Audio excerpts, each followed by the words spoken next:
நம்ம இன்னைக்கு இருப்பதில்லை நம்ம எண்ணெயை வச்சுட்டோம். முதல்ல எண்ணெயை விட்டுட்டு மண் தக்காளி வத்தலை வறுத்து தனியாக எடுத்து வச்சுக்கிட்டோம். அதுக்கப்புறம் அதே எண்ணெயிலே கடுகு, துவரம்பருப்பு, வெந்தயம், மிளகா வத்தல், கருவேப்பிலை இதெல்லாம் தாளிச்சுட்டோம். இதுக்கு பெருங்காயம் வேண்டாம். வெங்காயம் போடுறதுனால பெருங்காயம் வந்து அந்த வாசனையை வந்து டாமினேட் பண்ணிடும். அதனால் வெங்காயம் போடுற குழம்புக்கோ சாம்பாருக்கோ பெருங்காயம் தேவையில்லை. அப்புறம் அதுக்கப்புறம் சாம்பார் வெங்காயத்தை போட்டு நல்லா வதக்கிட்டோம். அது வெங்காயம் வதங்கிறதுக்கு ஒரு அரை ஸ்பூன் உப்பு போட்டு நல்லா வதக்கிட்டு இந்த வெங்காயம் அரை வேக்காடு வதங்கினதுக்கப்புறம் நம்ம அரைச்சி வச்ச பேஸ்ட் இருந்தது பார்த்தீங்கன்னா வெங்காயம் தக்காளி வதக்கி ஆற வச்சு அந்த அரைச்சி வச்ச பேஸ்ட்டை இதில் விட்டுருக்கோம். இது இப்போ நல்லா இந்த மாரி ஆயில் பிரிஞ்சு வரணும். வர வரைக்கும் இந்த நல்லா வதக்கணும். அப்போ தான் இந்த சாம்பார் இந்த வத்த குழம்பு வந்து டேஸ்ட்டாக இருக்கும். இந்த காரக்குழம்பு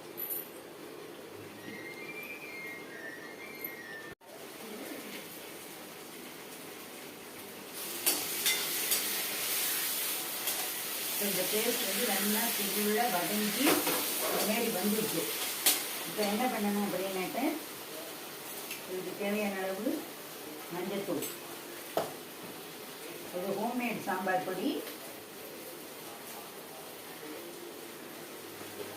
நான் இதுக்கு ஒரு 2 ஸ்பூன் போடுறேன். இது வந்து ஹோம்மேடு தான். மிளகா வத்தல் வாங்கி காஷ்மீரி சில்லி பவுடர் வாங்கி காய வச்சு அரைச்சி வச்சுருக்கேன். அதில் ஒரு ஸ்பூன் போட்டுட்டேன். இதை வந்து நம்ம சாதாரண ஒரு பரட்டிக்கிறோம். இந்த எண்ணெயிலேயே அதை ஒரு வதக்கிக்கிறோம். இந்தமாரி தொகையில் மாரி வரணும்.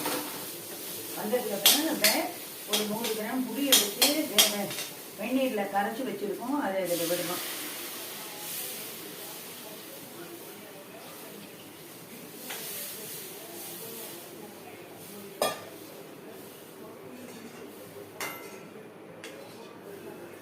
இப்போ வந்து இதுக்கு தேவையான வெல்லம் போட்டுக்கிறோம். காரக்குழம்புக்கு தேவையான உப்பையும் போட்டுக்கிறோம். நம்ம முதல்ல போட்டது வெங்காயம் வதங்கிறதுக்காக ஒரு சிட்டிகை அளவு போட்டுட்டோம். இப்போ இது வதங்குற அளவுக்கு போட்டுட்டோம். இப்போ இது நல்லா கொதிக்கணும். கொதிச்ச உடனே பார்க்கலாம்.